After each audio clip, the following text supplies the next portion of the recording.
Hi students, hello. आप सब अच्छे होंगे। I am Sakshi, your economics teacher. तो आज हम पढ़ेंगे भाई नेशनल इनकम को निकालने के टाइप्स और मेथड्स। ठीक है, तो methods of measuring national income. ठीक है, तो आज हम पढ़ेंगे।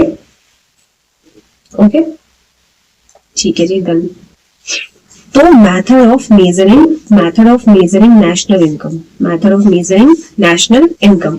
तो जैसे कि आपको पता होगा कि भाई national income is measuring using these 3 primary methods, यानी 3 प्राइमरी मेथड से नेशनल इनकम को हम कैलकुलेट कर सकते हैं। ठीक है, तो पहला मेथड होता है जी इनकम मेथड। ठीक है, दूसरा मेथड जो हम देखते हैं वो होता है एक्सपेंडिचर मेथड। ठीक है, और चौथा जो तीसरा हमारा सॉरी होता है वो है प्रोडक्ट मेथड, यानी जिसको हम वैल्यू एडेड मेथड भी कहते हैं। ठीक है, जिसको हम वैल्यू एडेड मेथड भी कहते हैं। तो हम आगे बढ़ते हैं इसमें। ठीक है, आगे बढ़ते हैं बच्चों। तो बच्चों इनकम मेथड क्या होता है? Sum of all income generated by factor of production.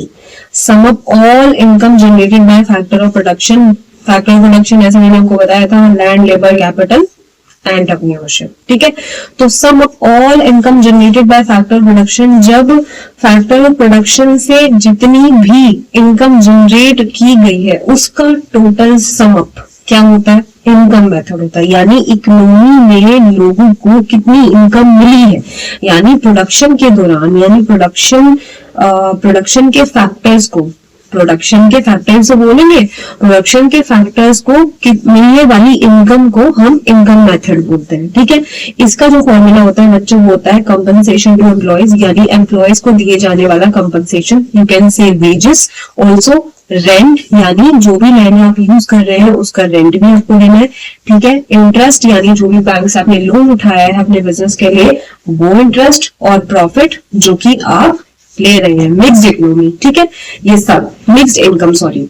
तो इसका पूरा सम अप, यानी लैंड, लेबर, कैपिटल, एंटरप्रेन्योरशिप, इन सबको देने वाली इनकम को हम इनकम मेथड में कैलकुलेट करके नेशनल इनकम फाइंड आउट करते हैं। ठीक है, इसका फोकस जो होता है वो होता है डिस्ट्रीब्यूशन ऑफ इनकम। भाई मैं अपना बिजनेस कर रही हूँ, ठीक है, मैंने वेजेस दिए लेबर को, ठीक है, मैं क्या कर रही हूँ? डिस्ट्रीब्यूट ही तो कर रही हूँ इनकम का, तो इनकम का डिस्ट्रीब्यूशन इनकम मेथड। ठीक है, इतनी सी बात है, सिंपल सी। नेक्स्ट चलेंगे हम बच्चों, हम चलेंगे एक्सपेंडिचर मेथड क्या होता है? अब sum of all spending on final goods and services in an economy, जब भी इकोनॉमी में फाइनल गुड्स एंड सर्विसेज कितने स्पेंड हुए, यानी all spending on final goods and services, यानी फाइनल गुड्स एंड सर्विसेज पे हमने कितनी स्पेंडिंग करी, यानी कितना खर्चा किया, उसका पूरा सम अप हमारा एक्सपेंडिचर मेथड होता है। ठीक है, उसका पूरा सम अप क्या होता है? हमारा एक्सपेंडिचर मेथड होता है। तो इकोनॉमी में फाइनल गुड्स एंड सर्विसेज पर कितना खर्चा हुआ और कितना खर्चा आपने किया। ठीक है, अब जैसे इसका फॉर्मूला है, इसके फॉर्मूले से आपको ये पूरा अच्छे से समझ में आ जाएगा। हाउस होल्ड कंजप्शन क्या भाई? आप कपड़े खरीद रहे हो, आप सब्जी खरीद रहे हो, ये आपकी क्या है? बेसिक कंजप्शन, यानी हाउस होल्ड कंजप्शन है।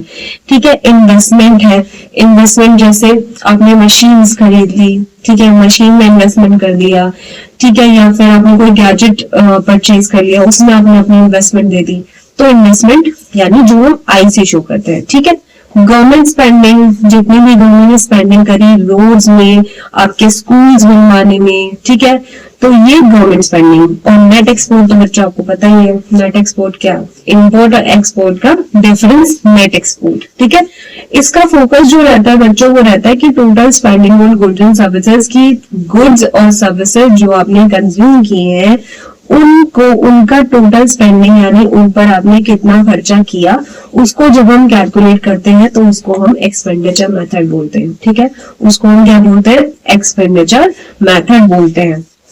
अब आते हैं बच्चों हमारा थर्ड और लास्ट मेथड, प्रोडक्ट मेथड, जिसको हम वैल्यू एडेड मेथड भी कहते हैं। तो वैल्यू एडेड मेथड से आपको पता चल रहा है, वैल्यू एडेड यानी हर स्टेज पर, हर प्रोडक्शन के हर स्टेज पर जब आप एक वैल्यू ऐड करते जाते हो तो वो वैल्यू एडेड मेथड बन जाता है, ठीक है, जिसको आप प्रोडक्ट मेथड भी बोलते हैं। तो इसकी डेफिनेशन देखते हैं कि calculate the value, calculates the value added at each stage of production, each stage of production यानी प्रोडक्शन के हर स्टेज पर।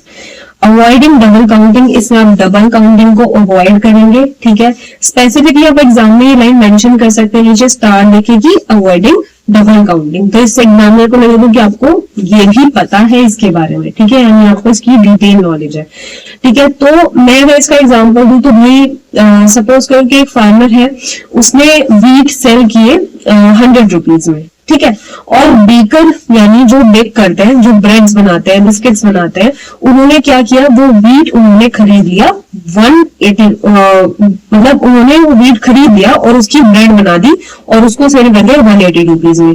तो जो 180 और माइनस जो 100 का डिफरेंस है ना 80 रुपीज, वही आपकी वैल्यू एडेड है, ठीक है, वही आपका प्रोडक्ट मेथड है, ठीक है। तो इसका फॉर्मूला क्या है, इसका फॉर्मूला है कि value of output, value of output minus value of intermediate consumption, value of output, ठीक है, वैल्यू ऑफ आउटपुट।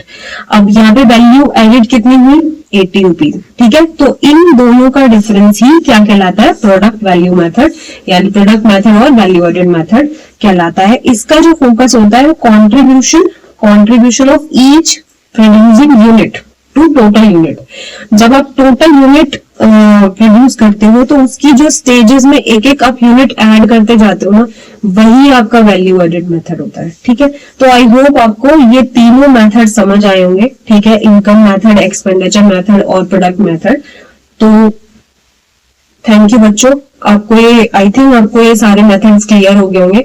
और अगर आपके कोई भी डाउट है इस वीडियो को लेके या फिर इस टॉपिक को लेके और कोई अलग कोई टॉपिक है जिसमें आप कंफ्यूज हो या फिर आपको वीडियो चाहिए उसकी, या आप उसको डिटेल में पढ़ना चाहते हो, तो आप मुझे कमेंट सेक्शन में बताओ, मैं उस पर अलग से वीडियो बनाऊंगी, ठीक है। तो thank you so much, thank you so much for attending this class, bye.